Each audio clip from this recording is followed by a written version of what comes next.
आपल्या आराध्य देवतेला नमन करून मी आजच्या व्हिडिओला सुरुवात करते। आज फार काही नाही, अंडा भुर्जी आणि अंडा रोल तयार केला होता आणि मस्तपैकी असा लगेच टिफिन भरून घेतला। बरं, टिफिनला मधले खाऊ देखील तुम्ही काही काही खाऊ देता ना? हे बघा, कॅमेरा चालू आहे म्हटल्यावरती लगेच मुलगा आला आणि थोडीशी मस्ती करायला चालू केली।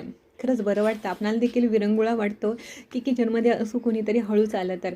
आज मी अंडा रोल बनवला होता मुलीच्या डब्यासाठी। तर त्यासाठी काय करायचं, चपाती अगदी गरम गरम भाजून घ्यायची आणि एका बाजून व्यवस्थित दाबून दाबून भाजून घ्यायची आणि लगेचच त्याच्यावरती अंड्याचं बॅटर आहे ते टाकून घ्यायचं। अंड्यामध्ये जास्त टाकायची काही गरज नाही, कारण याच्यामध्ये फक्त मीठ आणि चटणी, मीठ दोनच गोष्टी टाकल्या होत्या, मिरची पावडर टाकली होती आणि व्यवस्थित दाबून दाबून असा भाजून घ्यायचा।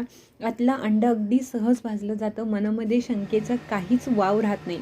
आता अंडा भुर्जी पण मी आता लगेचच अंडा भुर्जी करणार आहे। त्याच्यासाठी काय केलं, टमॅटो आणि कांदा व्यवस्थित तेलावरती परतून दिला आणि त्याच्यामध्येच हळद, मिरची पावडर आणि मी इथे मीठ टाकलेलं आहे, हळद देखील टाकायची। व्यवस्थित आमचा घाटी मसाला असतो त्याच्यामुळे त्याच्यामध्ये थोड्याशा गाठी असतात, म्हणून त्या विरघळण्यासाठी थोडंसं तेलावरतीच पसरून घ्यायचं आणि मी इथे 4 अंडी टाकलेलं।